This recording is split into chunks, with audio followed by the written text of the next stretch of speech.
Hi, this is Antonia Dodge, and welcome to Personality Hacker Profiler Tools session, Personality Types in Men. This is going to be a great session because I think it's probably the first time that we've really addressed the differences between men and women in type. Now, we're going to have a Profiler Tools completely on personality types in women as well, but in this one, we're going to focus primarily on men. What's so awesome about this is you can't deny that there's going to be a major difference between men and women in all sorts of, profiling tools. It doesn't have to be the Genius system or Myers-Briggs.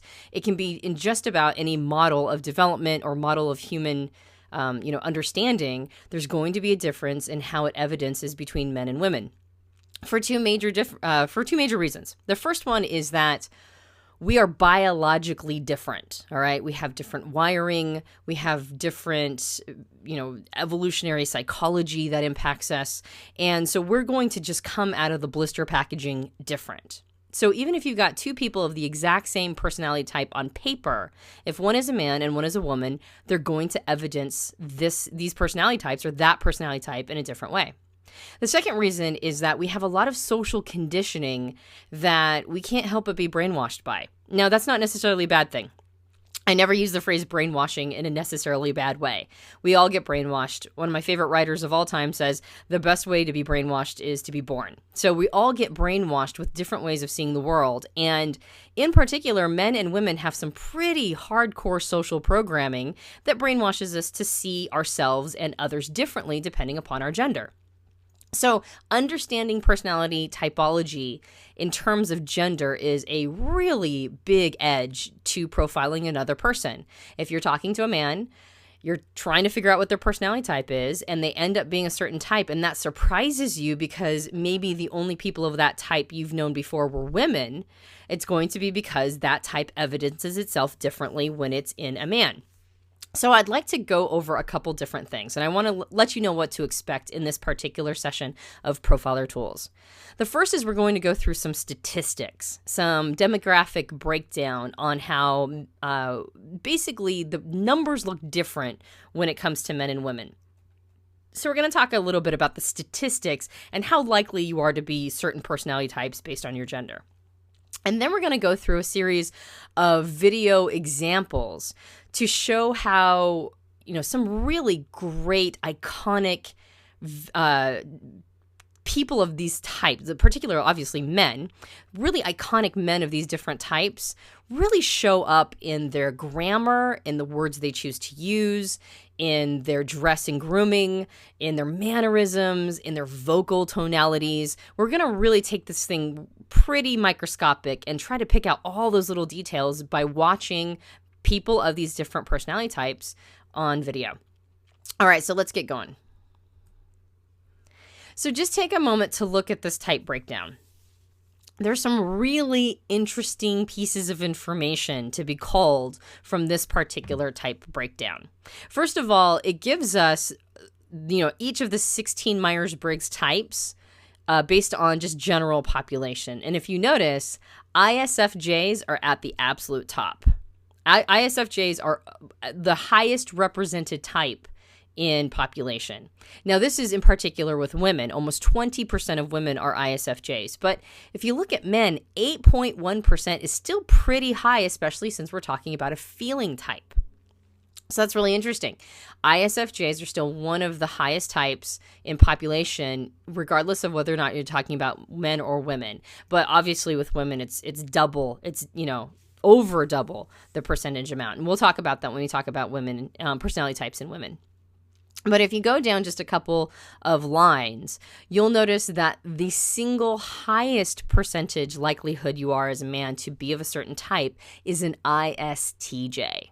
So there are more ISTJs that are men, or more male ISTJs than any other type. All right, 16.4%. That's pretty high for one of the 16 types. And then if you go under that, the next highest type is the ESTJ. So, the combined total is almost 30% of the population of men are STJs, which is really interesting. Now, what's really interesting here, if you notice, at the very top, you've got ISFJs and then ESFJs, and ISTJs and ESTJs, and then ISFPs and ESFPs, and then ISTPs and ESTPs. If you start going down the line, you will notice that the introverted version of each of these types are a little higher in their percentage when it comes to men. So if you notice, men are just a little more likely to be introverts, right? So ISFJ men, 8.1%, ESFJ, 7.5%. So there's a 0.6% higher likelihood of being introverted if you're an SFJ. If you look at the difference between ISTJs and ESTJs, it's 5%. You are 5% more likely to be an introvert than an extrovert if you're an STJ man. And on down the line. I'm actually trying to look for one exception to the rule, and it looks like I can't find one. All the introverts outnumber the extroverts. Oh, excuse me, except for NFPs. The only style that is more likely to be extroverted if they're male are the NFPs. If you look at INFPs, it's 4.1%, and ENFPs, it's 6.4%. So it's really interesting. It's really interesting to see that the introverts are outnumbering the extroverts in almost every single type. Now, that gives you a major clue when you're talking to a man. You're going to, not that you have to assume that all men are going to be introverted. Obviously not. These are, some of them are fractions of a percentage. So we're not talking about huge numbers. But it is interesting when you're profiling a man to recognize that he might be a little bit more likely to be introverted. The other element of it is that if men are in general more likely to be introverted than extroverted, then men are probably going to be socialized to appear more introverted because that's what they're used to seeing in other men at a small statistical level, all right? So if somebody is showing up as an introvert and a man, that doesn't necessarily mean they are. They might have been programmed or socialized to behave in a more introverted way because they may have picked that up as being a more manly quality. What's really interesting about this as well is if you go all the way to the bottom, the two least likely male types are the ENFJ and then at the very bottom, INFJ. So that's really interesting too. If you're typing a man, he is very statistically unlikely to be an NFJ of any kind. So males most likely to be STJs, least likely to be NFJs. So just take a moment to look at that.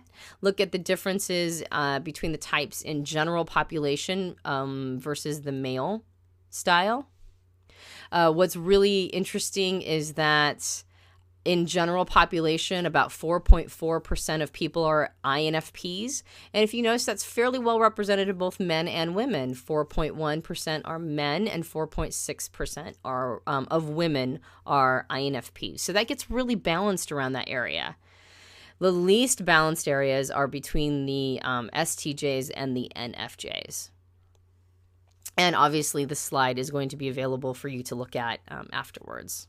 Now, if you're curious about where I got this demographic breakdown information, this was a study done at the University of Anchorage, Alaska. They did a pretty comprehensive Myers-Briggs demographic breakdown study, and their numbers are just about as good as any numbers I've seen anywhere. Some of the other statistical breakdowns don't take into account things like age. One of the most famous statistical breakdowns was done on high school students, which unfortunately skewed the results, made it look like people are more likely to be extroverts than introverts, that sort of thing. So what's really nice about this is it was done at a college, and it's a pretty solid piece of demographics. All right, so let's continue to look at the percentage breakdowns. Again, with introverts and extroverts, with a man, you are more likely to be introverted than extroverted. 45.9% of men are extroverted and 54.1% of men are introverted. So we've got about a 6% difference there. So you are more likely to be introverted if you are a man, and you're less likely to be extroverted. Now, if you notice, women are more likely to be extroverted. And when you put the two together in population, it balances out to almost darn near a 50-50 split. And of course, you have to leave in some variance for, just how demographic statistics break down as well. However, that is interesting that men are more likely to be introverted. They're also obviously more likely to be sensing, but that's a stratification we see all over the population. Sensors are almost 75%, intuitives are a little over 25% of the population. And if you notice in men, you're going to have like compared to the general population, you're going to have slightly higher numbers of men being intuitive and slightly less being sensing than the general population. If you look over women, it goes the other way. They're a little more likely to be sensing than intuitive than men are. So that's another interesting breakdown. Now, let's look at the one that I think is the most interesting of all this, and one that we're going to spend a lot of time on when it comes to the video examples. We're going to look at the difference between thinkers and feelers in both, just a dichotomy way right here, thinking, feeling, but also in the 4 types. In fact, or the 4 decision-making functions. We're going to talk about harmony, authenticity, effectiveness, and accuracy, and a lot of the videos are going to be really focusing in on how those evidence themselves in people's mannerisms. However, that said, let's just look at the dichotomy right now, thinking and feeling. So in the general population, it's about a 60-40 split for thinking and feeling. In men, it says 56-43. So that's interesting that men are relatively balanced, but obviously definitely favoring the thinking processes. So 56.5 to 43.5. But that's not nearly as stratified as when you go over to women. Women are a 25-75 split. In fact, not even 25% of women are thinkers. 75.5% are feelers, only 24.5% are thinkers when it comes to women. But men are a lot more balanced in comparison to the stratification that women experience.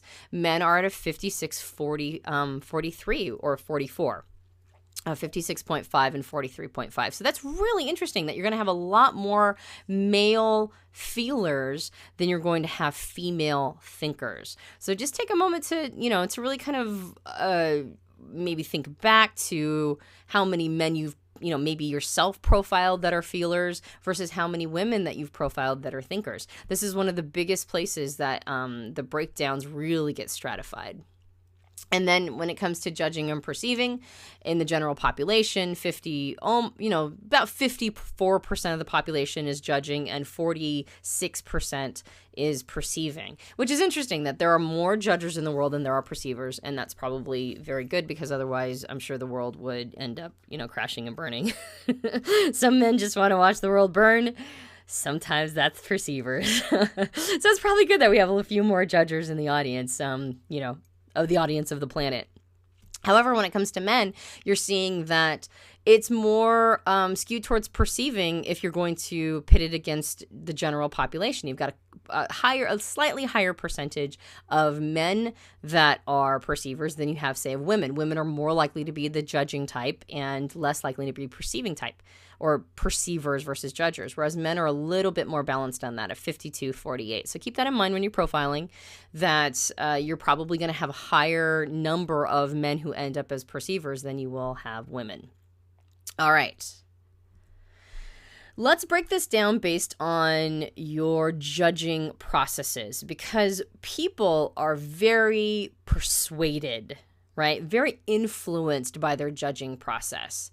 And we really see a major difference, not so much in sensing and intuiting. Like I mentioned, that's already stratified in the general population. We're already expecting a 75-25 breakdown there. So it's not like it totally surprises us that there's going to be way more sensors than intuitives. That's just par for the course. However, when we break it down based on our judging processes, it's really interesting to see a major stratification between the types. Now, one thing that I want you to notice, and the way that I broke this down is I started out with TE primaries, so we're talking about ESTJs and ENTJs, and TE secondaries. There's a higher percentage of TE secondaries, or ITJs, than there are ETJs, all right? By about, I don't know, what is that, 14 to almost 20%, so about 6% difference. You're far more likely, if you're a TJ, you're far more likely to be an ITJ by about 6%. And of course, we're talking specifically about men here. And that's really interesting because a lot of TJ men that I know of, even when they're ETJs, will sometimes show up more introverted, right? They'll be an ENTJ or an ESTJ, and they'll say, oh, I think I kind of resonate with the introvert a little bit more. So what's interesting about this is one of two things could be, well, one of multiple things could be happening, but I think there's two top contenders on why that might be the case and why it might be a little difficult to profile a TJ and figure out whether or not they're extroverted or introverted. The first one is that effectiveness, or TE, extroverted thinking, is the least social of the extroverted processes. All right, so you've got NE, SE, TE, and FE, right? You've got exploration, sensation, effectiveness, and harmony. Now, of those four extroverted processes, harmony is far and away the most social of them. And then I would say the next social would probably be exploration, and the next one down would be sensation. And at the very bottom of the extroverted processes is effectiveness, because effectiveness is really about getting things done in the outside world. It's about closing loops, about getting a goal accomplished. And while people are interesting and usually a part of that, it doesn't necessarily mean they are, right? Like, I've known effectiveness people, effectiveness drivers, that if they're marking off boxes in their to-do list, they are absolutely in their flow. They're absolutely in a total, flow state, and they feel great, and they couldn't have necessarily talked to, or they didn't necessarily talk to a single person the entire day. So sometimes they think that they're introverts. And so it might be that there is more of a balance between the introverted effectiveness people and the extroverted effectiveness people. But because they feel more introverted, since effectiveness is the least social, that is coming across as introversion. The other possibility is that we're socialized, or men are socialized, to see themselves as more introverted if they're an effectiveness person. They're looking around, they're noticing that effectiveness is generally paired with introversion, and so they show up being more having more introverted qualities, seeing that quote unquote works. There's a strength there. And when we go through the videos, you're going to see some big differences between the ETJs that we look at on the videos and the ITJs. There's something about the ITJs that even the ETJs get a little intimidated by. So it might be that they're showing up in a way that is more effective and that is more steely and might look a little bit more introverted. But that's interesting. So if you put them all together, if you put all the TJ types, ESTJs, ENTJs, ISTJs, and INTJs all together, that's about 33.6% of the male population. So most men that you profile, right, or most men that are out there, they may or may not be seeking profiling from you, but most men that are out there are going to be TJs. No big surprise, kind of expected that. Here's the thing that I didn't expect, though. I expected the TIs to come in second, right? I expected the ESTPs, ISTPs, ENTPs, and INTPs. I expect the other thinking style, the other thinking judging style, to come in second in numbers, and it doesn't. If you notice, if you put all of the TPs together, they make up 22.9% of males. But if you go to the bottom of that total list on the demographic breakdown, FIs, right, all the FI types, INFPs, ENFPs, ISFPs, and ESFPs, they make up 25% of the population of men, which is really interesting that they outnumber the TIs. I thought that was fascinating. I have a bit of a theory brewing that masculinity, and in general masculinity that we're seeing, we're sort of seeing a swing in the definitions of masculinity in our modern, higher consciousness age. But I think masculinity is traditionally thought of as the polarization between effectiveness and authenticity. The polarization between TE and FI. Because if you put those two together, that is well over 50% of the population is either TE or FI when it comes to men, right? I've been noticing on Facebook there's been a lot of sort of revamping of the definition of a man or what it means to be a man. I'm seeing a lot of FI descriptions. And in the past, I've always seen TE descriptions of what it means to be masculine in a man. So it's really interesting that masculinity is traditionally defined, and now we're using current tradition, right? What is in our current lexicon of masculinity. When you put them together, it looks like it's on the TE-FI polarity. Fascinating. I don't know what it means. I don't know what that necessarily, is going to end up showing, or all of the implications of that, but it's just really interesting to notice. I know what I think. Actually, I do know. I have one thing that I think is a clear implication, and that is if you are a man who's on the TIFE axis, right? Like if you're accuracy harmony, there might be a little bit of struggle for a feeling of masculinity. It's really interesting. Okay, so let's look at the third that comes in line statistically when it comes to men, and those are the TIs.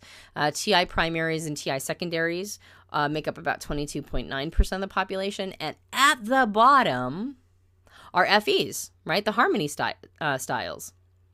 And of course, at the very bottom of the barrel are the NFJs. But if you put all the FEs together, all the FE primaries and secondaries, ESFJs, ENFJs, ISFJs, and INFJs, you've got about 18.5% of the population. Now, remember, one of the reasons why that's at the bottom is because there's so few NFJs, right? Because ISFJs were the third highest likely type, interestingly enough, for men. So if there were more NFJs out there, you'd probably have FE going much, much higher. But there's so few male NFJs that it brings harmony as number 4 in the likelihood of men of being that specific type. Really interesting. So if you're profiling somebody and you're profiling an NFJ male, you've got a bird of paradise there. You are the least likely to be profiling a man who's an NFJ. All right. So again, all these slides are going to be available. So if you want to really study these demographic breakdowns, please feel free to do so, once the session is done. All right, so let's get to video examples. Now that we kind of have it in our head, all these numbers, right? We've got all the data in our head. What's the least likely? What's the most likely to be of a certain type? Let's really get nuanced in what we're looking for when we're profiling men. We're going to go through a list of videos taking every single judging function as either primary or secondary. So we're first going to look at effectiveness drivers, ESTJs and ENTJs. Then we're going to look at effectiveness secondaries. So those would be the ISTJs and the INTJs, and so on and so forth. You'll see the pattern as we go. And we want to really be looking for specific things. We're going to want to look for, tonality, the way they're dressed, how they're showing up in the world, what's their mannerisms, what are their gestures, what are the things that are interesting to them, what is the look in their eye, what are their features like, how do they smile, what are the things that are important to them. So we're going to go through all of these videos, and we're going to take a moment to, first I'm going to give you some context, sort of wind it up. We're going to watch the video, and then afterwards I'm going to go through a list of questions and ask you, did you notice certain things that are very indicative of the specific type? So let's get going. We're going to start out with effectiveness primaries, as I mentioned. And the very first clip is from the TV show House of Cards. Now, the protagonist, or what you could call an anti-hero, is Frank Underwood, who is a particularly ruthless and climbing politician. The tagline for the show is "Bad for the greater good," if you've never seen it. And that really encapsulates both Frank and his wife, Claire, who's another effectiveness person, but we're not talking about women right now. We're just talking about men. It really encapsulates both of their philosophies on scheming and making their way to the top. This is the scene that introduces both the show and Frank's character. So this is the very interesting to the entire show. And I want you to notice a couple things in particular. One, I want you to notice Frank's demeanor and vocal tonality when talking to other people. And then I want you to see the contrast between his tonality and his actions, as well as his facial expressions. All right, so let's get started.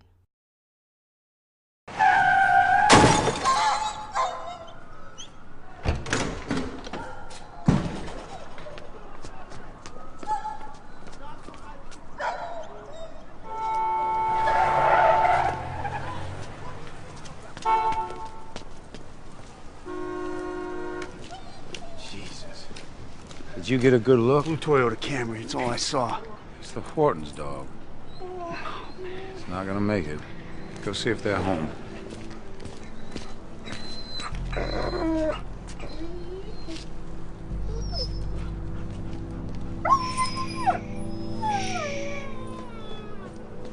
It's okay. There are two kinds of pain. Sort of pain that makes you strong, or useless pain. Sort of pain that's only suffering. I have no patience for useless things. Moments like this require someone who will act. Who will do the unpleasant thing, the necessary thing.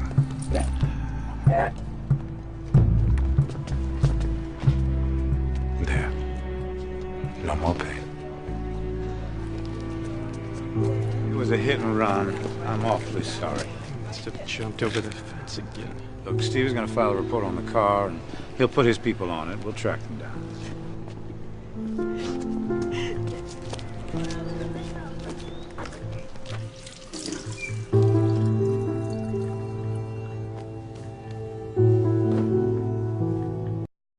All right, so I want to ask you, now that you've seen Frank Underwood and all his charming deviousness, I want to ask you, did you notice a few things? Number one, did you notice the gentleness of tonality when speaking with a couple about their dog versus his personal philosophy of having no patience for useless things? All right, so when he's talking to other people, he's a little gentler.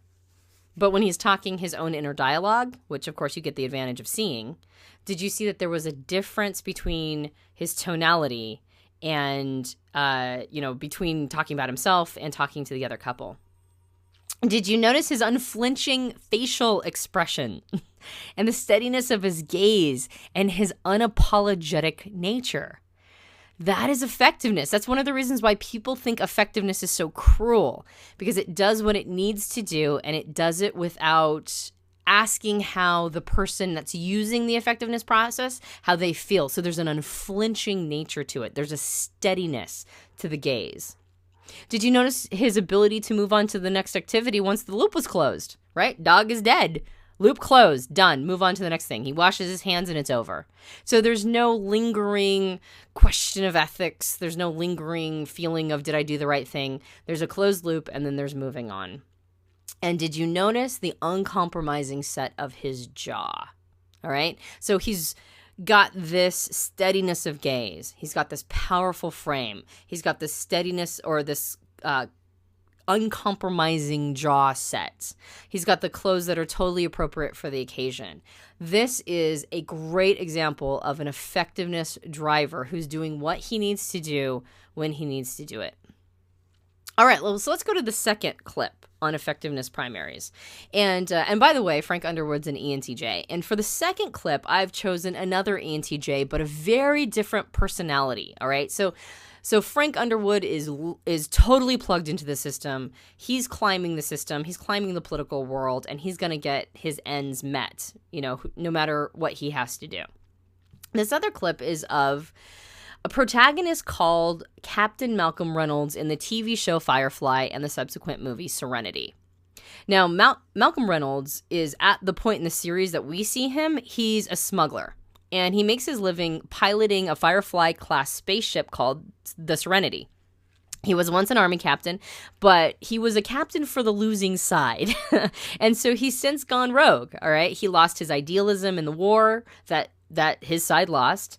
And that idealism was what kept him a part of normal society. And when it didn't work, when what he wanted to accomplish didn't work, well, then he started doing what does work, and that is smuggling. In the second part, I've got actually two clips here. The first one is of him doing what needs to be done, and the second one is leading people to do what needs to be done. So I want you to notice in the second part of the clip, you're going to see his crew with him. And if you've never seen the show or the movie, what's really important to remember is that these are people he's come to love. These are a crew he's been the captain of for about 2 or 3 years, and he sees himself in these people. These aren't people that he's just bossing around because, he's got to get a job done. He is bossing them around because he's got to get a job done, but these are people that he loves, and it's really important to remember that as you watch that second clip. Now, I want you to notice a couple things in particular. I want you to notice Mal's willingness to do what needs to be done, even if it's surprising. And 2, I want you to notice how he talks to his own crew. Remember, people that he loves in a time of crisis. Now, this is all the money Niska gave us in advance. You bring it back to him, tell him the job didn't work out. We're not thieves. But we are thieves. The point is, we're not taking what's his. Now, we'll stay out of his way as best we can from here on in. You explain that's best for everyone, okay?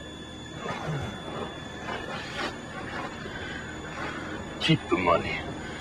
Use it to buy a funeral. It doesn't matter where you go or how far you fly. I will hunt you down, and the last thing you see will be my blade. Done.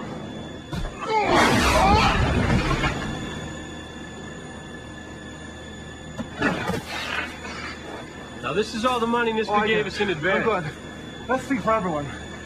I'm right there with you. Get these bodies together. We got time for grave digging? Zoe, you and Simon are gonna rope them together. 5 or 6 of them. I want them laid out on the nose of our ship. Are you insane? I'm not Kaylee? gonna scrape these bodies. I don't understand. Well, what do you mean the bodies? I want you to muck up the reactor core. Just enough to leave a trail and make it read like we're flying with our containment. Not enough to fry us. These people are our Kaylee, friends. you got a day's work to do and 2 hours to do it. Jane, you and Wash, hoist up the cannon mount. Goes right on top. Piece or two of the other ships, stick it on. Any place you can tear hull without inner breach, do that too. We're gonna need paint. We're gonna need red paint. Sir, do you really mean to turn our home into an abomination so that we can make a suicidal attempt at passing through reaver space? I mean to live. I mean for us to live. The Alliance won't have that, so we go where they don't follow. God's balls, there ain't no way we're Mel, going think out about what there. you're asking. There was the level Go of through those savage. reavers, they'll eat us alive. This is how it is. Anybody doesn't want to fly with me anymore, this is your port of harbor. There's a lot of fine ways to die. I ain't waiting for the Alliance to choose mine. I mean to confound these bungers. Take my shot at getting to Miranda. Maybe find something I can use to get clear of this. So I hear a word out of any of you that ain't helping me out or taking your leave, I will shoot you down.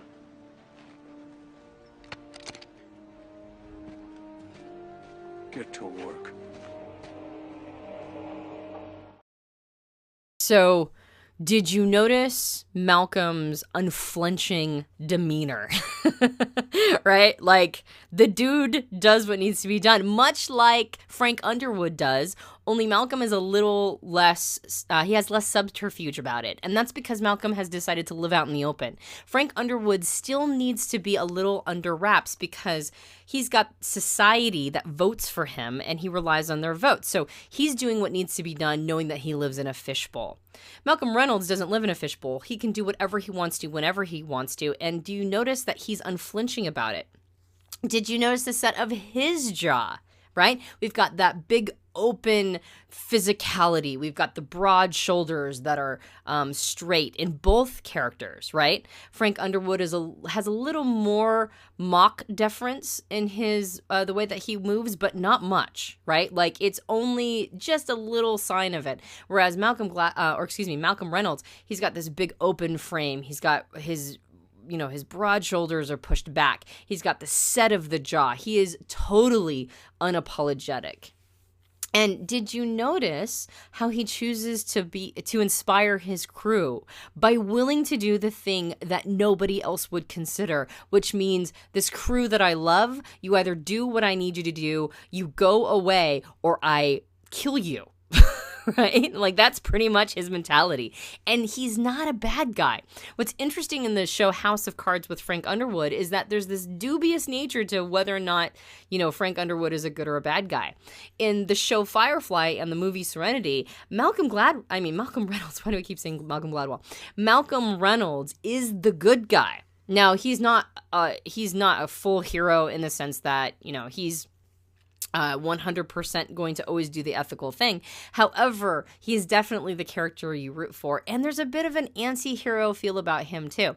What's interesting about effectiveness people is when they are the main protagonists of the show, they oftentimes come across as anti-heroes. Interestingly enough. And because there's this sort of dubious nature about their willingness to do just about anything to get the job done. So was that helpful? Did you notice their similar physicality, the similar steely look in their eyes? Did you notice the similar jaw set and sort of the very appropriate and sort of, I don't want to say simple clothes, but the economy to their clothing? Did you notice that they were willing to do whatever it took? These are great markers for when you're profiling somebody and you suspect that they might be effectiveness. When you're looking at them, when you're sort of noticing their jaw set, when you're noticing how they look at you in the eye, when you're noticing all these little pieces, do they have an economy to how they go about things? You're probably dealing with an effectiveness driver. All right, let's move on to effectiveness secondaries. Let's move on to INTJs and ISTJs. And in this first clip, we're going to go to the very popular American TV show, Game of Thrones. All right, Game of Thrones has taken everything by storm. Everybody's massively in love with Game of Thrones right now, and it's because it's a really solid show based on a set of really solid books. And it's ensemble, all right? There's a lot of characters in the books. There's fewer in the TV show because it couldn't possibly fit them all in, but there's tons of characters. Right now, we're going to focus primarily on one character, and that is Tywin Lannister. Now, if you've never seen the TV show Game of Thrones, we see a scene right here with Tywin Lannister, who is the grandfather of the current and terrible king of Westeros.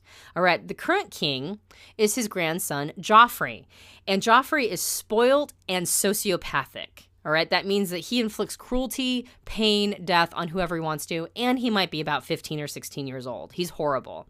And he just does this for fun. He's a sociopath, and he's kind of awful. He treats everybody poorly, and in this scene, you can also see him interacting with his uncle Tyrion, who happens to be Tywin's son. Now, Tyrion is the dwarf in the scene, and he's the one who chooses to insult Joffrey.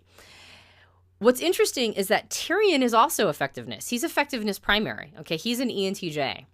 But Tywin, who's an INTJ, is the one that we're totally focused on.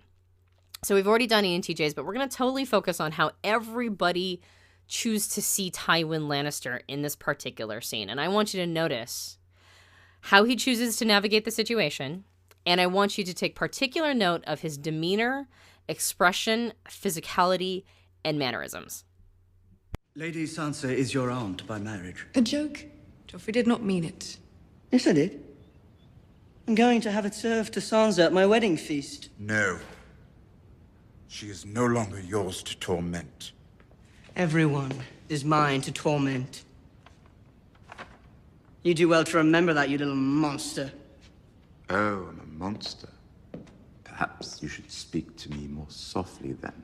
Monsters are dangerous, and just now kings are dying like flies.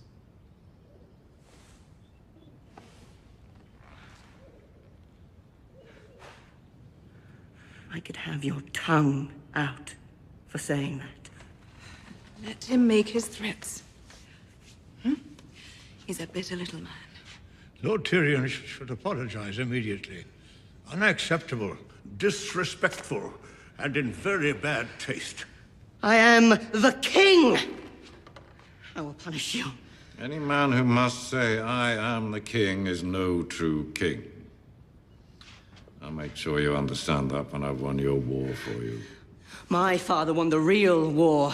He killed Prince Rhaegar. He took the crown while you hid under Castle Rock.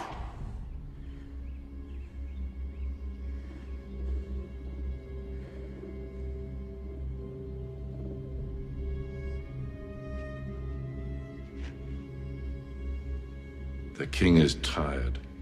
See him to his chambers. Come along. I'm not tired. We have so much to celebrate. A wedding to plan. You must rest. Grand Maester, perhaps some essence of nightshade to help him sleep. I'm not tired! Come.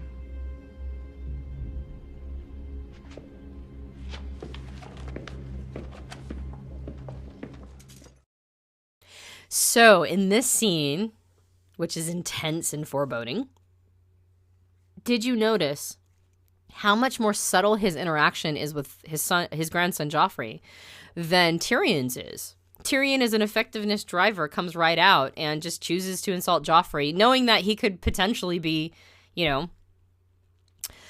jeopardizing his life. It's unlikely that Joffrey will kill his own uncle, but he's threatened it enough times in the show. And Tyrion just throws caution in the wind, and with the typical effectiveness set of jaw, And the very assertive leadership demeanor just chooses to insult Joffrey. However, did you notice how much more subtle Tywin's interaction with Joffrey is? He doesn't insult him. He doesn't attack him. He just takes control and command of the situation. Did you notice how conservative Tywin's movements are? Right? Talk about economy. The man doesn't make any motion that is not completely necessary. And did you notice his piercing stare, right? Like, this man is intimidating. And one of the things you'll notice with ITJs, not that they're all intimidating necessarily, or not that they want to be intimidating. However, there's such an economy and a conservativeness to their motions, and there's such an intensity in their stare that sometimes they intimidate people without even realizing it or intending to. And once again, we see the tight set of jaw. All right, that's kind of one of the markers of effectiveness people, is that they have a tighter set to their jaw than other types have a tendency to. And that's part of the, I guess, what is the word?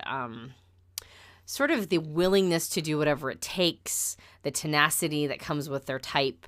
And when I say willingness to do what it takes, I don't mean just working hard, all right? All of the types have the capacity to work hard. When I say willingness to do what it takes, I mean the unpleasantness that these types are more likely to do than other types, because they have less of a need to, check in with their own personal feelings on the matter. All right, so the very last clip. All right, we're going to talk about the very last clip for effectiveness. Again, effectiveness secondary. This will be an ISTJ. And I've chosen to use sort of this very famous speech that Joe Friday in the TV show Dragnet gives on what it's like to be a policeman, right? He's the detective in the 1960s show Dragnet, which was very, very popular in the United States. He's sort of an iconic figure now in, television history. And he's the guy, if you don't know or don't remember who Joe Friday is from Dragnet, he's the guy that pioneered the phrase, "just the facts, ma'am," right? He talks here about what it's like to be a policeman. And I want you to notice in particular when you're watching this clip, again, his tonality and vocal quality, and how he describes his chosen career path. You're a college man. She'd like to have seen you land a job with a little more status attached. Is that it? I guess that's part of it. But not all of it. I think maybe I can understand how she feels. And maybe she's right, Culver. It's awkward having a policeman around the house. Friends drop in, a man with a badge answers the door. The temperature drops 20 degrees. You throw a party and that badge gets in the way. All of a sudden, there isn't a straight man in the crowd. Everybody's a comedian. Don't drink too much, somebody says, and the man with a badge will run you in. Or how's it going, Dick Tracy? How many jaywalkers did you pinch today? And then there's always the one who wants to know how many apples you stole. All at once, you lost your first name. You're a cop, a flatfoot, a bull, a dick, John Law. You're the fuzz, the heat. You're poison, you're trouble, you're bad news. They call you everything. But never a policeman. Maybe she's right. It's not much of a life unless you don't mind missing a Dodger game because the hotshot phone rings. Unless you like working Saturdays, Sundays, holidays, at a job that doesn't pay overtime. Oh, the pay's adequate. If you count your pennies, you can put your kid through college. But you better plan on seeing Europe on your television set. And then there's your first night on the beat. When you try to arrest a drunken prostitute in a Main Street bar and she rips your new uniform to shreds, you'll buy another one out of your own pocket. And you're gonna rub elbows with all the elite. Pimps, addicts, thieves, bums, winos, girls who can't keep an address, and men who don't care. Liars, cheats, con men, the class of Skid Row. And the heartbreak. Underfed kids, beaten kids, molested kids, lost kids, crying kids, homeless kids, hit-and-run kids, broken arm kids, broken leg kids, broken head kids, sick kids, dying kids, dead kids. The old people that nobody wants, the reliefers, the pensioners, the ones who walked the street cold, and those who tried to keep warm and died in a $3 room with an unvented gas heater. You'll walk your beat and try to pick up the pieces. Do you have real adventure in your soul, Culver? You better have, because you're going to do time in a prowl car. Oh, it's going to be a thrill a minute when you get an unknown trouble call and hit a backyard at 2 in the morning, never knowing who you'll meet. A kid with a knife, a pillhead with a gun, or 2 ex-cons with nothing to lose. And you're going to have plenty of time to think. You'll draw duty in a lonely car with nobody to talk to but your radio. 4 years in uniform, you'll have the ability, the experience, and maybe the desire to be a detective. If you like to fly by the seat of your pants, this is where you belong. So did you notice in this video, two things in particular I want to mention that might not have been as obvious in maybe some of the others, or maybe they were as obvious, but I didn't point them out as much. And that is, there's a flatness to Joe Friday's tonality. Did you notice how flat his vocal tones were? Now, this is definitely exaggerated when the person is an effectiveness secondary. You might remember Tywin's flatness of command as well. The tonality is not sing-songy at all. It's very flat. It's very assertive. And even though Joe Friday here, now with Tywin's clip, he wasn't talking much. With Joe Friday's clip, he's doing all the talking for the most part. And there's no up and down, right? He's talking about something he's passionate about, which is his profession. And there's some tonality, probably more than you're going to see in just about any other, any other description that he could possibly give of anything, or the character could. However, even then, there's a flat quality to the way he talks. Now, this is a tendency of thinkers in general to have, is a flatness of speech. However, effectiveness secondaries definitely take this flatness further because, again, it's economy. Going up and down in your vocal tonality is less economic. The second thing I wanted you to notice in particular was the misperception that others have of his job and how he does not idealize his chosen profession. He chooses to just take it, right? Like he's just going to have an understanding of the misperception others have of his career, and he's just going to keep doing it anyway. Again, this is him giving a speech about the willingness to do what other people are unwilling to do. It's not about how I personally feel. It's not about being fulfilled as a human being. It's about doing the job that I have been assigned to do, and in this case, chosen to do as a detective, and do it without complaint. A very, very great example of, in particular, an ISTJ who is very duty-bound and oriented. Okay, let's move on to the second type that I really want to focus in on. Now, I'm going from effectiveness to harmony now. And remember, there were fewer harmonies than any other type. So this will be really interesting to focus in on and get a good concept of what you're looking for when you're talking to harmony men. This is the one that throws everybody off. Lots of harmony men are mistyped as either authenticity or effectiveness. There's a couple reasons for this. Harmony makes us think of feminine qualities. All right. Extroverted feeling is far and away the most represented judging function amongst women. And we get this concept that harmony is all about nurturing and being feminine and sort of that feminine quality.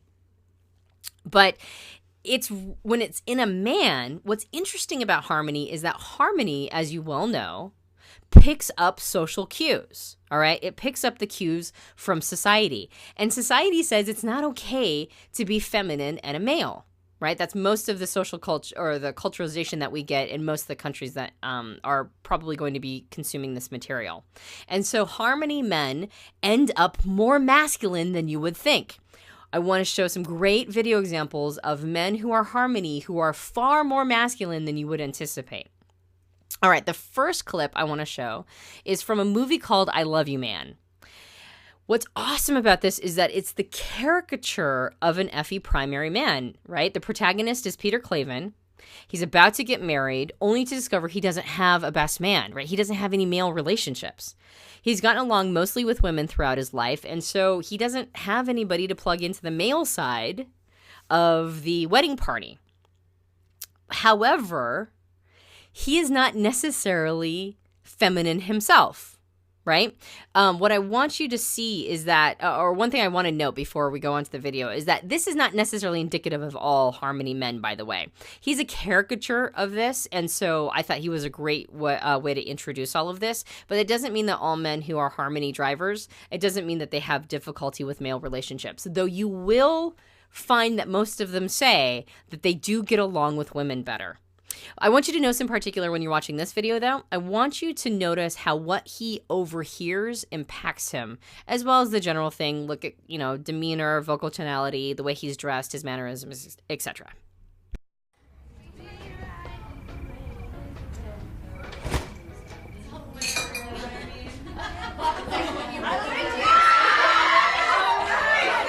No, I'm serious. You know what my favorite nights are? Hanging out with you girls. And I can do that guilt-free because Barry loves hanging out with his friends too. I mean, every weekend there's a golf getaway, a ski trip, a weekend in Vegas. Wait, Vegas? You're not worried he's gonna cheat on you? He's 40 pounds overweight with a Jufro and a small dick. Look, I love the guy to death, but I'm far and away the best looking woman he's ever gonna get, and I'm only a 7, so come on. Oh my God, you're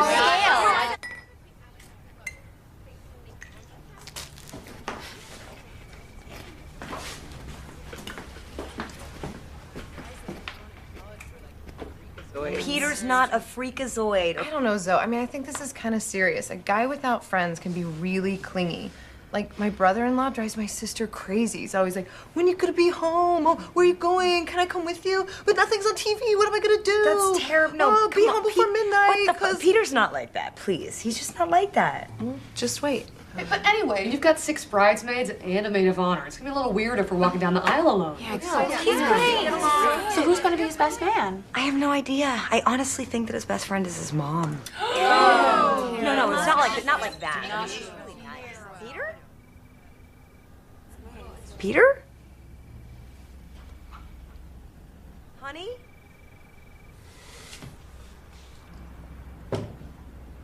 Hey!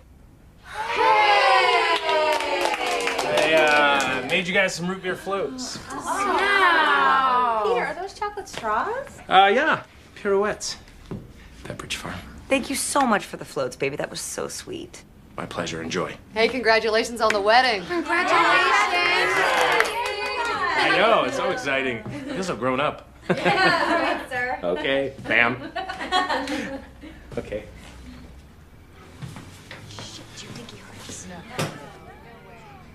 I gotta get some friends. So did you notice in particular how expressive his face is? It definitely, when you're pitting it against effectiveness with that economy of expression and that economy of movement, Harmony has no economy when it comes to expression. It is all about the big smiles. It's all about the big mannerisms. It's all about having no problem at all being generous with movement. Very, very interesting difference between harmony and effectiveness. Did you also notice that he's got a sweetness of demeanor? That awkward moment, right? When he feels like he's been trapped. He plays it through not by being piercing like effectiveness people might, but he plays it through by being sweet, right? He gives them big smiles. He tries to keep them comfortable. He tries to make it so that the women don't feel bad that they've been gossiping about him. So he's just got this sweetness and this real big generosity of interaction. Did you also notice how impacted he was by social disapproval?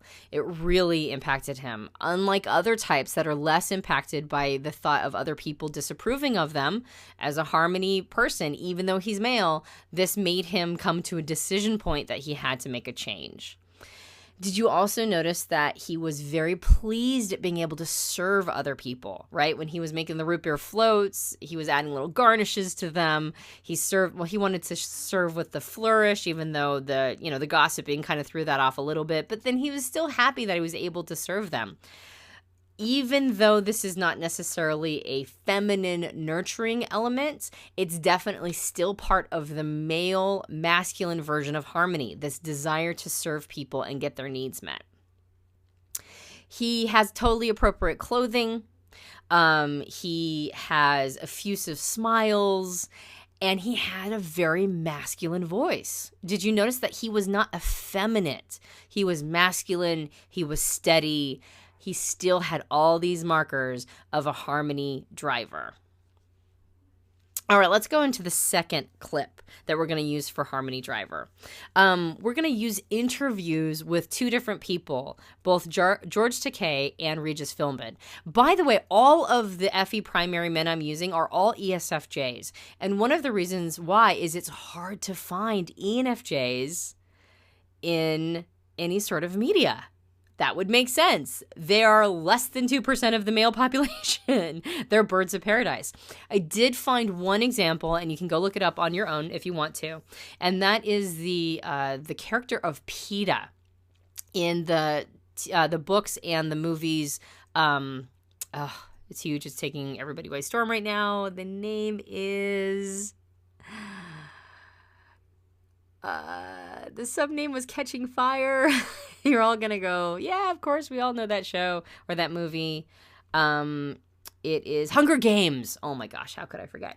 All right, so the character of PETA in Hunger Games, he's the other young man who gets chosen to be in the Hunger Games along with the female main protagonist. PETA is an ENFJ. One of the very few ENFJ characters that you'll see in any sort of media. And I highly recommend watching that movie to see how, while the female protagonist was very much instrumental in keeping PETA alive, PETA was just as instrumental as in keeping her alive by manipulating society. By manipulating how society or the people who were watching the Hunger Games perceived the two of them together. So if you want to find a great example of an ENFJ in media, look at the character of PETA in the movie Hunger Games. However, there's just not that many out there, so we're going to stick with ESFJs because they're the far more likely to be, available. And we're going to use right now the interviews, or two different interviews, with one with George Takei and one with Regis Philbin, both ESFJs. These are Harmony primary men who have created very loyal communities. Very loyal communities. George Takei has done that with social media. And who is George Takei, right? Like, he was an actor in Star Trek like 50 years ago, right? 40 or 50 years ago. And yet he's got this huge social media following, even though he's a man well into his 70s, right? Or maybe even later than that. He was a little kid in World War II. Yeah, that would probably be about, 70s, maybe, 70s, I would say. And he is, he's somebody that is beloved because he just took to social media, and he's hilarious, and he's got this major social media community going on. Now, Regis Philbin also created a loyal community, but that was more of housewives through traditional TV show, daytime TV show. Now, I want you to notice in particular, when you're watching this, besides all the other stuff that we normally look for, I want you to notice the similarities in their facial expressions. We're not doing the Muppet Show theme again. Just... Why do we always come here? I guess we'll never know. It's kind of like a torture to have to watch the show. I'm going to sit back and be entertained. This is Geeks here today with George Takei live at the Dave School. Well, not live. Recorded live. Recorded live. We're alive right now, aren't we? We're alive. We're alive. It's barely.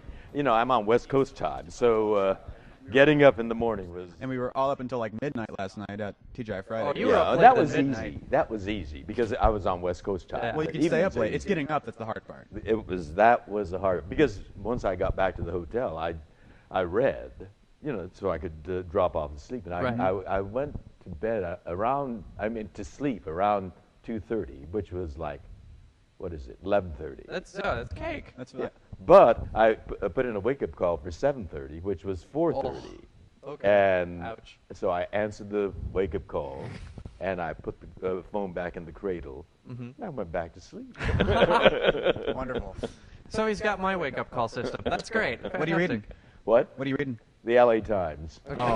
I thought you were going to say something really like enchanting and mesmerizing, like, well, Zen and the Art of Motorcycle Maintenance. Unbearable lightness of being, love in the time of cholera. You're a very well-rounded guy, George. This is fantastic. I'm impressed already. Well, they put me to sleep. I want to talk about this the entire episode.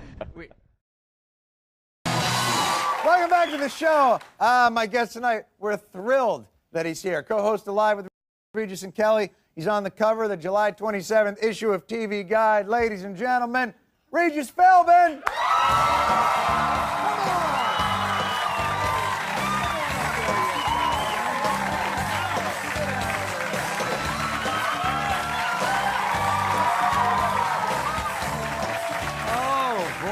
Welcome, welcome, welcome. Thank you. I'm very impressed with the studio, with everybody. Wow, this is some setup you got. I'm not kidding. I really am. I didn't think cable lived like this. We don't. This is all cardboard. I can't tell you how thrilled I am to see it, and I got to tell you this: you look better every time. I did think you were taller, but the important thing is this: you're in better shape than I am. Than I hesitate to say anybody in our audience is. You're doing great. Really, huh? I say this. Do you work out every day? Do you regularly train? Well, I think it's obvious. Should we do a little push-ups right here? I do a little jazzercise. I can't. I know I couldn't go toe-to-toe to you on push-ups. Really? How many can you do in a sitting? About 150. That's not so. Don, you're right. I'm kidding. I don't want to do What push-ups. are you, G.I. Jane? Come on, you can't do that. Hey, how's your wife? He's got the greatest wife in the world. She really is a sweetheart. She's terrific. Doesn't really speak the language, English, but she's terrific. Which is good. You notice in particular, I want you to notice a couple things, or I hoped you noticed a couple things. The first was how easy it was to get them to laugh. They were dead set immediately, not even consciously. They were dead set on connecting with their interviewers from the very beginning. And there's an effusiveness about them. There's a generosity of connection. There's this desire to be laughing so quickly. And did you notice that their laugh was overextended? Their smile was just a little bigger than it needed to be, almost in a fake way, but it didn't feel super fake. It didn't necessarily feel super plastic. It felt like it was something that they had, an affectation they had taken on so long ago, it had become part of who they are. Overly wide smiles, overly big effusive laughs, a connection with the interviewer. These are all big signs of harmony drivers. Did you notice how polished both of them are, right? They've got this polished way of speaking. They've got these polished voices, these polished demeanors. Their dress and grooming is just right. And one of the things that I thought was fantastic about, in particular, Regis Philbin's interview, is did you notice how when he was no longer interested in talking about what Jon Stewart had mentioned, he changed the subject by asking about Jon's wife, right? He immediately went to concern and care as a very smooth transition conversationally. These are all great markers of men who lead with harmony. All right, so let's move to harmony secondary. We're going to move to one of the best examples of ISFJs that I've ever seen, and that is Mr. Rogers. Mr. Rogers of my childhood. Okay, so if you're not from America and you're not quite sure who Mr. Rogers is Mr. Rogers is of the TV show Mr. Rogers' Neighborhood, and he has been impacting, even though unfortunately, tragically, he's no longer with us, he's been impacting children for about 5 or 6 decades. He has one of the greatest children TV shows of all time.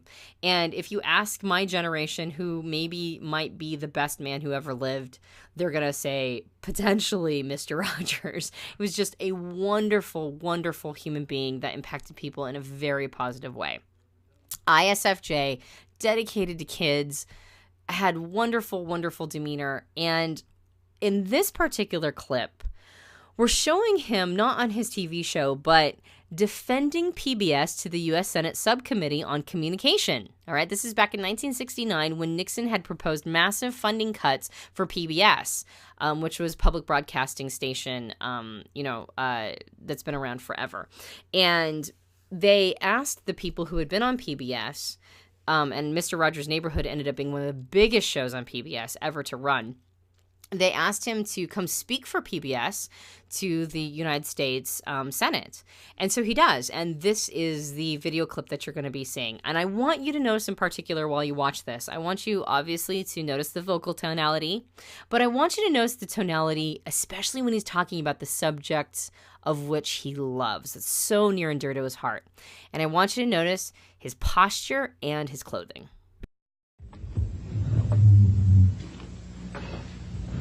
Senator Pastore, this is a philosophical statement and would take about 10 minutes to read, so I'll not do that. One of the first things that a child learns in a healthy family is trust, and I trust what you have said that you will read this. It's very important to me. I care deeply about children. My first children... Will it make you happy if you read it? I'd just like to talk about it, if it's all right. Sir. Okay. My first children's program was on WQED 15 years ago, and its budget was $30. Now, with the help of the Sears Roebuck Foundation and National Educational Television, as well as all of the affiliated stations, each station pays to show our program. It's a unique kind of funding in educational television. With this help, now our program has a budget of $6,000. It may sound like quite a difference, but $6,000 pays for less than 2 minutes of cartoons, 2 minutes of animated, what I sometimes say, bombardment. I'm very much concerned, as I know you are, about what's being delivered to our children in this country. And I've worked in the field of child development for 6 years now, trying to understand the inner needs of children. We deal with such things as the inner drama of childhood. We don't have to bop somebody over the head to make him to make drama on the screen. We deal with such things as getting a haircut, or the feelings about brothers and sisters, and the kind of anger that arises in simple family situations. And we speak to it constructively. How long a program is it? It's a half hour every day. Most channels schedule it in the noontime as well as in the evening. WETA here has scheduled it in the late afternoon. Could we get a copy of this so that we can see it? Maybe not today, but I'd like to see the program. I'd like very much for you I'd like to see the program itself, or any one of them, you see. We made 100 programs for EEN, the Eastern Educational Network, and then when the money ran out, people in Boston and Pittsburgh and Chicago all came to the fore and said, we've got to have more of this neighborhood expression of care. And this is what I give. I give an expression of care every day to each child to help him realize that he is unique. I end the program by saying, you've made this day a special day by just your being you. There's no person in the whole world like you, and I like you just the way you are. And I feel that if we in public television can only make it clear that feelings are mentionable and manageable, we will have done a great service for mental health. I think that it's much more dramatic that two men could be working out their feelings of anger. Much more dramatic than showing something of gunfire.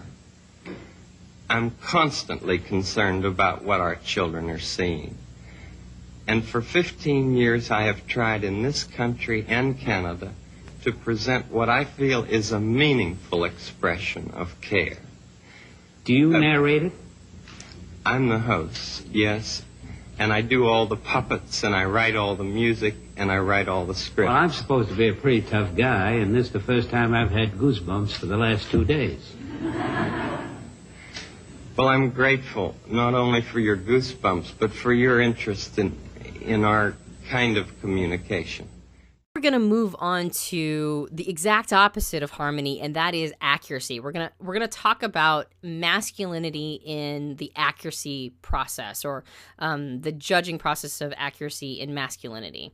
And to start out with, I'm going to use one of the most iconic versions or iconic characters of this type in all of literature, and that is Sherlock Holmes. Sherlock Holmes is one of the most famous examples of a TI primary, or an accuracy primary. And what's great is that recently there's been all sorts of media and movies and TV shows around Sherlock Holmes, and I want to take two different examples. I want to put them side by side. The first is of the Robert Downey Jr. version of Sherlock Holmes in the movie Sherlock Holmes, and we're going to use his fight scene. He's got a boxing ring scene that I've used many times in the past as an illustration of how TI primary works behind the scenes. Like, how does the brain of a TI primary work? So it's a really great scene to show that. But I'm also going to add in the Benedict Cumberbatch version of Sherlock Holmes from the BBC TV show Sherlock, which is a fantastic TV show. Possibly, a lot of these are from my favorite shows, by the way.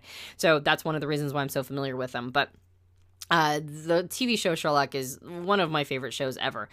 And you'll notice Sherlock when he's in a very bored state. And actually, he's so bored, he's kind of going into a bit of the temper tantrum phase of the harmony inferior, which I think is another reason why I appreciate this so much. But notice them side by side.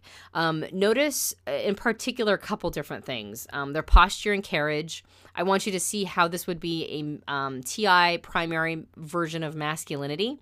They go about it a slightly different way, but I want you to see all of the similarities between the two, even though the Robert Downey Jr. character comes along with a lot more physical masculinity, and the Benedict Cumberbatch comes along with a lot more of a mental steadiness.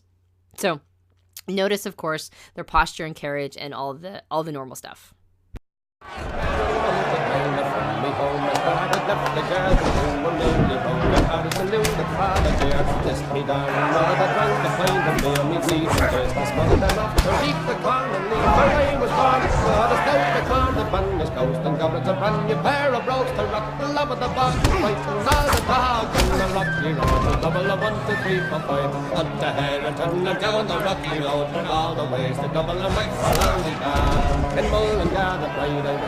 So we'll start the way they lay next morning, legendary touch the trumpet of and that's the police when there is up but when they hear the lasty smile, laughing all the while, at me curious to catch your heart. They asked me was I hired and wait as I required till I was all retired. On the rocky road to double and 1, 2, 3, 4, 5, hunt a hare and turn them down the rocky road all the way to double and make Baldy down and double and next the road and down the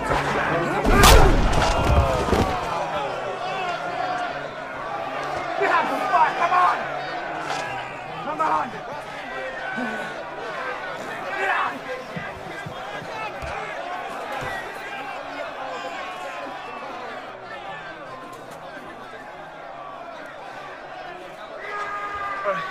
That's it, big man. We're done.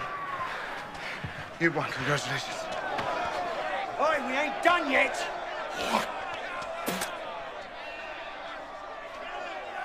This mustn't register on an emotional level. First, distract target. Then block his blind jab. Counter with cross to left cheek.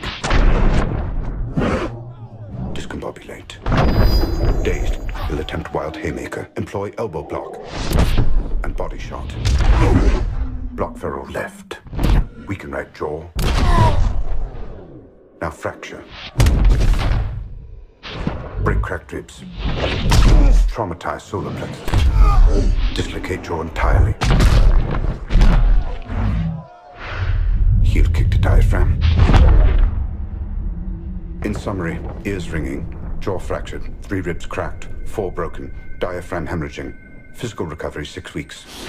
Full psychological recovery 6 months. Capacity to spit it back of head neutralized.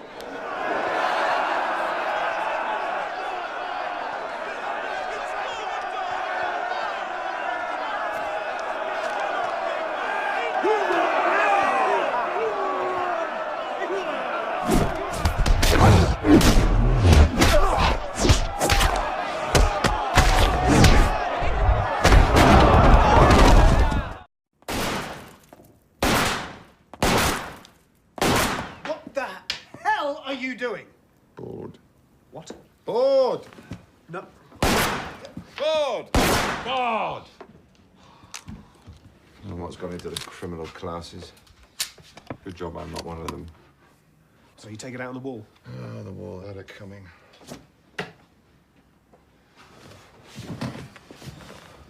About that Russian case? Belarus, open and shut domestic murder, not worth my time. Oh, shame. Anything in? I'm starving. Oh.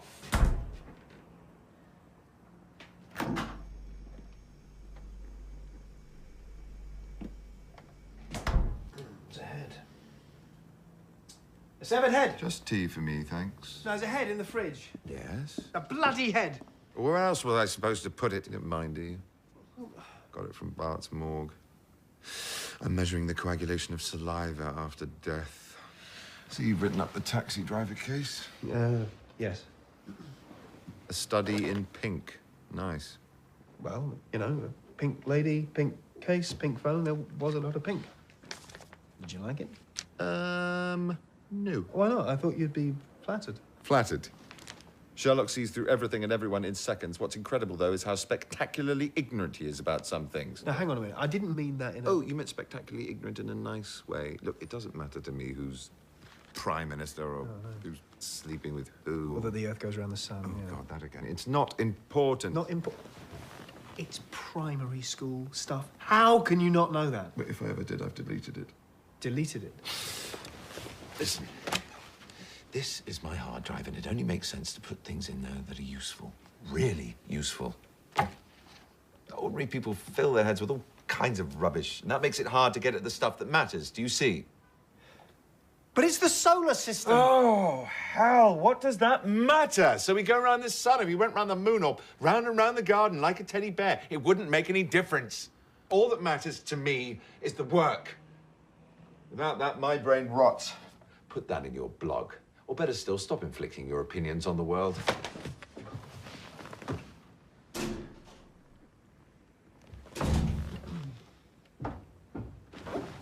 Where are you going? Out. I need some air. Oh, sorry, love. Ooh. You two had a little domestic?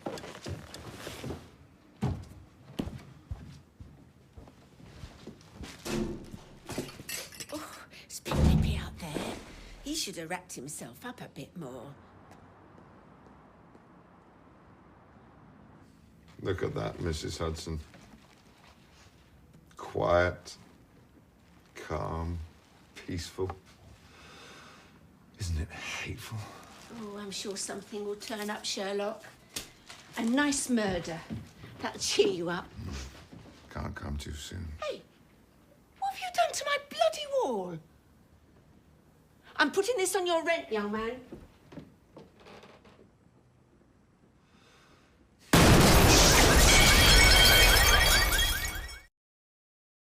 So, did you notice, for the first portion, which is Robert Downey Jr. version, did you notice his careless masculinity? Right? He's got sort of a carelessness about him. Now, in the Benedict Cumberbatch version, Benedict Cumberbatch himself, it has a more almost effeminate trait to him. And what I've noticed, interestingly enough, is that you're probably going to see more of an effeminate flow of gesture in a TI primary than you are in an FE primary. Weirdly enough. Now, there's a certain percentage of FE primaries which are massively effeminate, but I've noticed that they usually are amongst the gay population, where it's embraced, where it's not that big of a deal. However, in most of our socialized population that's straight, it's not considered okay. So the FE primaries, right, the harmony drivers are the ones who pick that up, whereas a TI primary may not, right? They might not pick up that it's not okay. And so they give themselves more permission to have an authentic sort of flow in their physicality. So while not all TI primaries are effeminate, you are probably going to see an effeminate sort of graceful flow in a TI primary than you are in an FE primary, which is really interesting to note. Now, that said, did you see that Robert Downey Jr. was way more willing to walk away before he was spit upon, meaning that he didn't have to win, all right? And that's something that TI primaries have, is that they can be competitive, but they're not really trying to show other people up necessarily, especially when it comes to physicality. They sometimes get real competitive, but it's usually with themselves. They're not team sports kinds of guys. Or women, but we're not talking about the women right now. Did you also notice both of them having a lot of self-referencing? All right? It was kind of all about them in those moments. And both of them had kind of a cavalier attitude about other people's opinions of them. In Robert Downey Jr.'s version, he couldn't care less about what the crowd thought. And in Benedict Cumberbatch's version, he couldn't care less about whether or not somebody was going to arrest him for shooting up his walls. So there's sort of this cavalier attitude about what other people think about them. Very TI primary, and that's kind of what you're looking for. You're looking for somebody who is, willing to sort of go that level. Now, I want to show one more clip of a TI primary, and that is Dr. House in the TV show House. Dr. House kind of makes me think of a Sherlock Holmes character. Now, I'm talking a lot about INTPs. One of the reasons why I'm using them as an example is that ISTP characters in media have a tendency to not be wordy. If you want examples of ISTPs, if you go back and watch the TV show Firefly, the character of Jane is an ISTP. Most versions of Batman, right? He's an ISTP.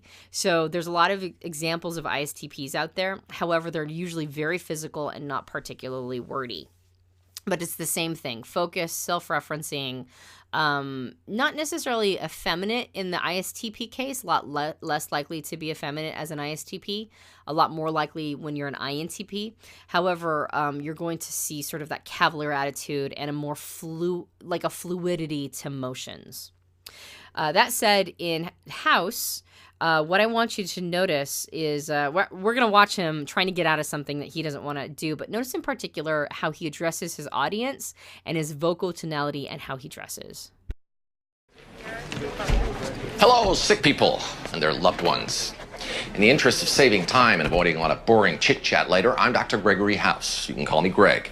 I'm one of 3 doctors staffing this clinic this morning. Short, sweet, grab a file. This ray of sunshine is Dr. Lisa Cuddy. Dr. Cuddy runs this whole hospital, so unfortunately she's much too busy to deal with you.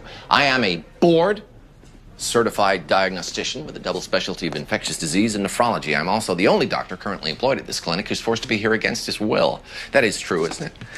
But not to worry, because for most of you, this job could be done by a monkey with a bottle of Motrin. Speaking of which, if you're particularly annoying, you may see me reach for this. This is Vicodin. It's mine. You can't have any. And no, I do not have a pain management problem. I have a pain problem. But who knows? Maybe I'm wrong. Maybe I'm too stoned to tell. So, who wants me? And who would rather wait for one of the other 2 guys? Okay, well, I'll be in exam room 1 if you change your mind. Jody Matthews. Please accompany Dr. House to exam room 1. So did you notice, number 1, his dress, all right? He's wearing the quote-unquote standard uniform he's supposed to be wearing. He's wearing like a coat, right? Or like a suit coat. But he's broken whichever rules he can get away with breaking. His shirt is untucked, his buttons are undone, he's got a kind of a sloppy demeanor or presentation, and it's because he couldn't care less, right? Like, he doesn't care. He's only doing the bare minimum what he has to get away with social expectations in order to avoid hassle. If you also notice, because I wanted you to kind of pick out the tonality of his voice, there's an assertiveness to his voice, and there's a flatness as well.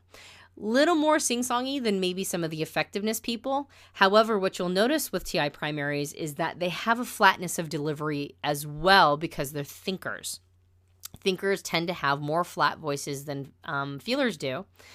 Unlike effectiveness, it's not because of conserving energy. It's not an economy of energy that makes TIs less likely to have a sing-songy voice. It's that they don't care as much about what the listener is thinking of them. So they're not using their tonality to put the other person at ease, and therefore you get more flatness of tonality. You also have more flatness of tonality because there's an insistence that the listener will be able to get the exact message that the TI primary or TI secondary is trying to deliver. And so the tonality gets flat in the important moments. Now, I don't necessarily want to use myself as an example because I'm a female, but as a TI secondary, you'll notice that the more important the information is to me, the flatter my voice gets, the more deliberate it gets. When the information and data isn't as important to me, I get kind of fluttery and I'll kind of talk like this and I'll kind of go a little bit more up and down. But if I'm really trying to make a point like I am right now, my voice gets flatter and I get a little bit more serious toned. And you'll notice this same quality translates over to the men that are accuracy as well. They get really flat voiced when something is important to them. All right. There's also a depth of the throat that TIs tend to speak from. They tend to speak from the bottom of the throat. If you notice, the FEs have a tendency to speak a little bit more from the nose. They tend to have more of a nasally voice, whereas TIs tend to have a deeper throated voice. All right. So the very last thing I want to mention for accuracy is accuracy secondary. And I'm going to use a clip because I've been using nothing but INTPs. I'm going to use a censor version of accuracy secondary, which is an ESTP. And this is a clip from Bill Burr, who is one of my favorite stand-up comedians. And in part because he's so accuracy, he's so radically honest, and he has absolutely no problem whatsoever about offending anybody, which I enjoy. This is a bit that he calls the most difficult job on the planet. And I want you to notice in particular, of course, vocal tonality, dress, the whole thing, but also the delivery of his lines when he's landing the plane. What I've just talked about, I want you to notice how he does that in a comedic setting. All right. I got a girlfriend, man. I watch a lot of TV with her, you know. I just annoy the hell out of her. She loves watching the Oprah Winfrey Show, and I love, like, watching her watch the Oprah Winfrey Show. And I wait for Oprah to say something stupid, and the second she does, I just take it out on my girl, because I'm an asshole. That's what I do. No, we were watching it the other day, you know, Oprah's on there. She's interviewing some clam, you know. And, she's giving her this big, ridiculous intro. Like, she's done this, she's done that, she's done this, and she does the most difficult job on the planet. She's the mother, and continues on. Immediately, I just look at my girlfriend like, you know, like, really? Being a mother is the most difficult job on the planet? Oh, yeah, all those mothers who die every year from black lung, from inhaling all that coal dust.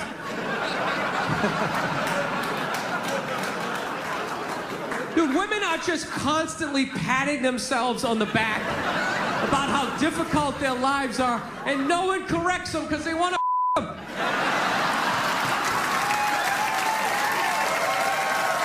that's what it is.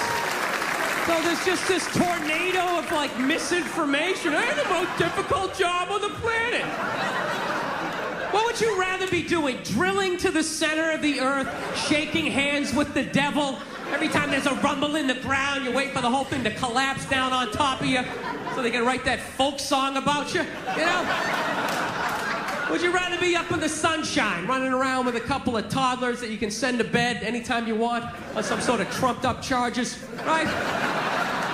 Because you want to have a drink and watch The Price is Right, you know what I mean? I couldn't believe it. It's the most difficult job on the planet. Oh, yeah. I thought roofing in the middle of July is a redhead. I thought that was difficult. But these mothers are bending over at the waist, putting DVDs into DVD players. I don't know how they do it. I don't know how they do it. Dude, any job that you can do in your pajamas is not a difficult job. All right? Give a break. Jesus Christ, you're 35 years old playing hide and go seek. You're living the dream. You're living the dream. No time card, no taxes. You're off the grid. Making popsicle stick houses. I mean, it's the most difficult job on the planet. Oprah's not even a mother. How the would she know? Unbelievable.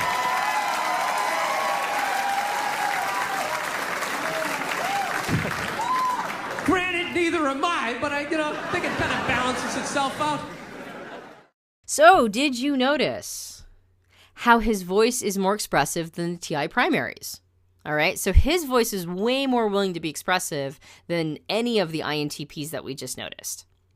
So that's interesting, right? TI secondary's voice is going to be more expressive. It's going to be more likely to create a little bit of, or lack of economy, because they're not dealing with FE inferior, they're FE tertiary, right? Harmony is their 10-year-old process. So they're going to be a little bit more comfortable with accommodating the audience's desire to have, you know, a sing-songy expression. However, when he's going into the point of what he's talking about, into that accuracy data transfer space, it definitely gets flatter. The other thing that I was hoping that you noticed is that he loves to mock harmony and uses a specific vocal tonality when he does that, right? When he's mocking the, Oprah's voice, or he's mocking, his, anybody who he would say is a harmony person, if he knew what that meant, he gets this sort of voice like this, right? And that's him, like, sort of showing how harmony shows up to him. So the fact that the voice changes and that he loves to mock harmony is a sign that he is accuracy. And again, we talked about this before with TEs. We talked about them being unflinching. Well, the TI version of that is unapologetic. Do you notice how unapologetically he discusses something very controversial? If you watch his other bits, he'll say things like, look at how awkward it's getting. Look at how quiet it is in this room right now because I'm bringing this stuff up. He just calls it out completely in this radically honest, sort of direct space. And so if TEs are unflinching, TIs are unapologetic. All right, so let's move on to the very last judging process of authenticity and see how it shows up in a more masculine space. So we're going to start with authenticity primaries. We're going to start with the INFPs and the ISFPs. And in this very first clip, we're going to talk about an INFP from the book and the movie. Well, of course, we'll show a clip from the movie, Into the Wild. And the protagonist is Christopher McCandless, who is a wanderer that gets as much distance as possible from his upper middle class parents, who he sees as massive hypocrites. He travels primarily by foot and hitchhikes to Alaska, that he sees is a land totally separate from hypocrisy and materialism. While you watch this clip, I want you to notice in particular, of course, his vocal tonality, his choices, and the word choices he uses in the overdub. Is there anybody here? Guess not. Ow! Ow, ow, ow, ow!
phone, no pool, no pets, no cigarettes.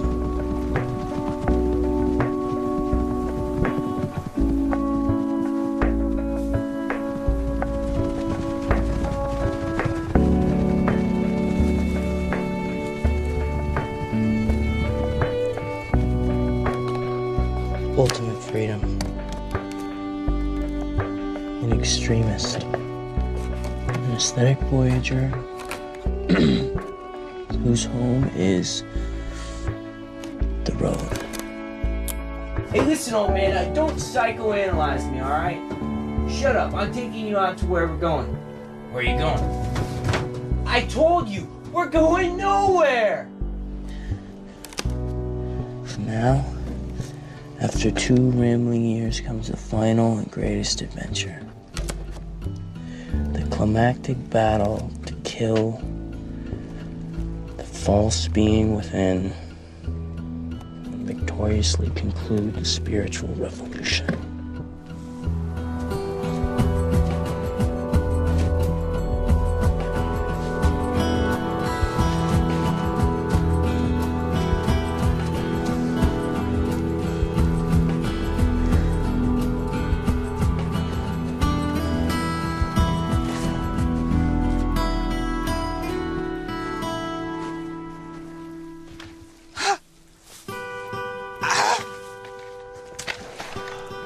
No longer to be poisoned by civilization, he flees and walks alone upon the land to become lost in the wild. Alexander Supertramp, May 1992. Did you notice the understated emotion of his voice? All right, he's definitely a feeler, as evidenced by how much it touches him to see wildlife running by. A lot of his choices, which are, he couldn't choose personal survival if it meant separating an animal from its young. So we're looking at somebody who's definitely more of a feeler orientation, but there's an understated quality. Harmony is very effusive, right? There's no economy there. When it comes to tonality or expression, harmony is just it has no problem utilizing all of its energy to put into interacting and connecting with another human being. Authenticity is a quieter version of this. It's just as powerfully emotional, but it's more inwardly focused. It's introverted feeling. So that's definitely going to come out in the person. You're going to see a softness to the eyes, just like you see with Harmony. And by the way, did you notice the softness of the eyes for Harmony? And if not, go back and watch that part again. But there's a softness in the eyes for authenticity that helps you understand that you're not looking at economy of motion for effectiveness. Effectiveness is a steely-eyed look. Authenticity is a soft-eyed look. And you've got this sort of softer, almost like all of the emotional rumblings are happening really, really deep. And you're just kind of seeing the little, that little bit of smoke that's coming up from the top, from really, really, really deep, fiery pits inside. Did you notice that how he's describing his journey in the third person using poetry and then carving it into wood? Right? I was here. Here is my personal expression. Here is how I see myself. I'm almost going to sort of put it in a third person in order to really create a poetic element that other people can resonate with. The word choices he has, this is just a wonderful way to get a feel for how authenticity shows up. Now, in the second clip, which we're about to show, Ellen DeGeneres is interviewing Johnny Depp. So this is a Johnny Depp interview with Ellen DeGeneres. And what's interesting is that Ellen DeGeneres is also authenticity. However, we're not looking at the female version. We're looking at the male version. And I want you to notice in particular with Johnny Depp, his outfit choice and once again, his vocal tonality. You may know our first guest as Captain Jack Sparrow, Edward Scissorhands, or Willy Wonka. I know him just as that guy I used to date. Please welcome, for the first time on the show, Johnny Depp.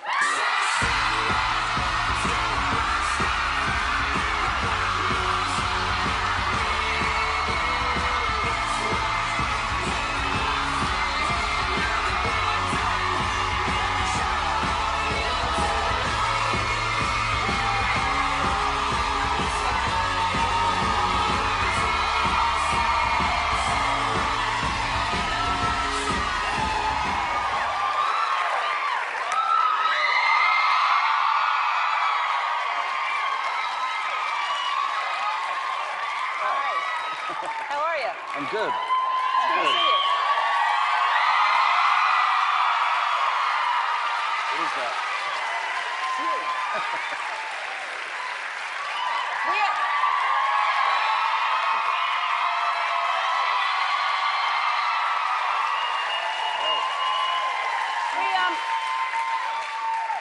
we took into account that there's going to be a lot of that, so we accounted for the time. Now, I know that you're a pretty private guy, pretty quiet guy, and most of your off time is spent being very quiet. So is this kind of like stimulation overload when you have to promote a movie?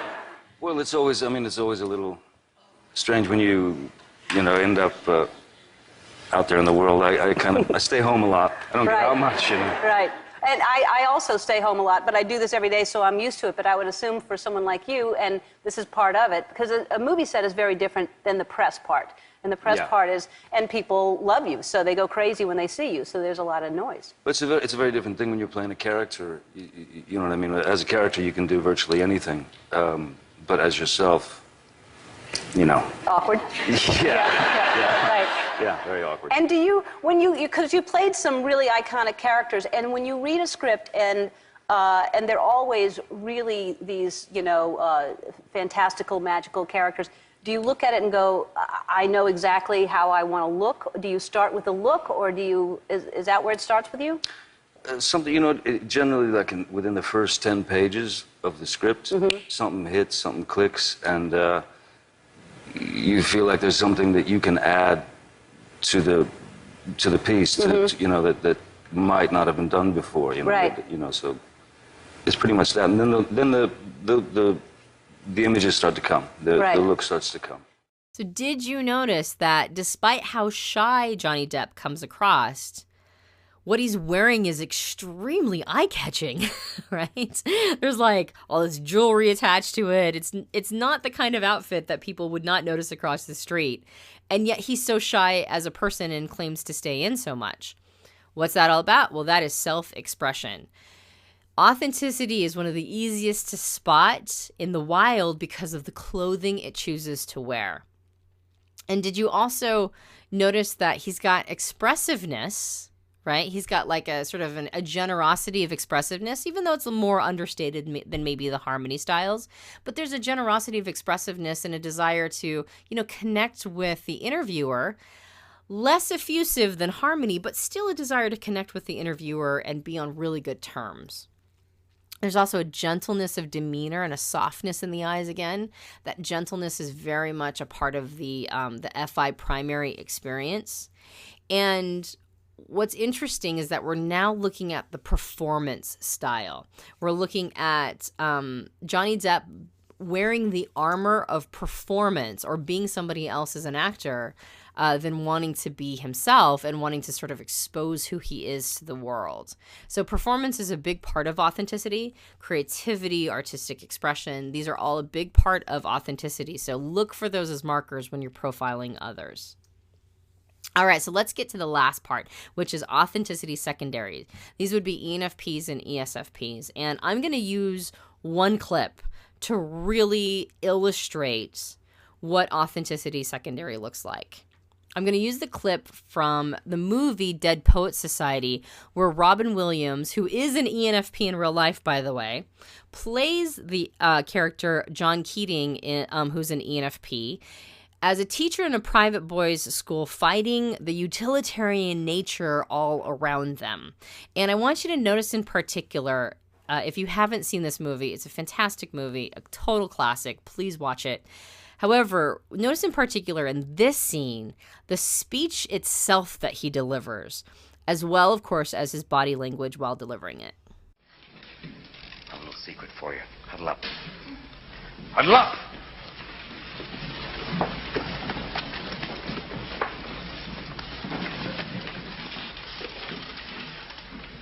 We don't read and write poetry because it's cute. We read and write poetry because we are members of the human race. And the human race is filled with passion. And medicine, law, business, engineering, these are noble pursuits and necessary to sustain life.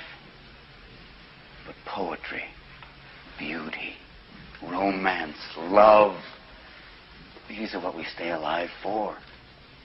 To quote from Whitman, "Oh me, O life, of the questions of these recurring, of the endless trains of the faithless, of cities filled with the foolish, what good amid these, O me, O life? Answer, that you are here, that life exists and identity. That the powerful play goes on and you may contribute a verse. That the powerful play goes on and you may contribute a verse.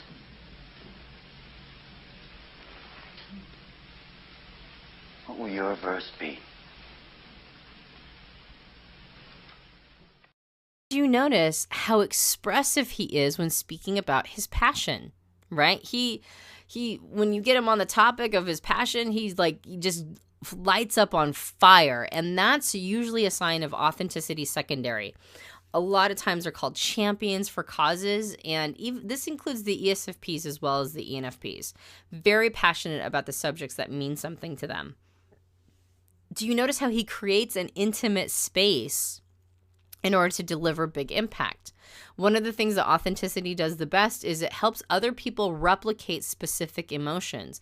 And this is where performance comes in. So usually authenticity people are very good at getting you to feel a specific emotion. It sounds manipulative, but they're fantastic at it, and that's why they make such great actors and performers. So there's a space he created in order to make the biggest impact, knowing that he would be able to emotionally influence the boys around him. And do you notice how he speaks about poetry and art? He talks about them as being the things of life, and all these other utilitarian parts are just a way to help manifest more poetry and art in life itself. So it's really a great example of authenticity secondary, of honoring the arts and having a passion for it. So thank you so much for joining me at the Profiler Tool session of personalities in men. And I really hope that all of these videos, all of these video examples have been massively impactful and helpful in being able to notice all these little nuanced parts of the differences in types. Was there some surprises for you? Did you find some of the elements surprising? Did you assume that it was going to be harmony men that are more effeminate and, accuracy men that are more masculine? Or did you expect something a little differently when you've been profiling people? Or have you found these to be consistent with your profiling experience? So this is really an exercise in getting more familiar with the body language, demeanor, the facial expressions, the set of the jaw, the look in the eyes, all of those little nuanced pieces that help so much when you're profiling another person and are a great sort of add-on or complement to asking people the specific questions. So thank you very much for joining me, and I'll see you next time on the next Personality Hacker Profiler Tools.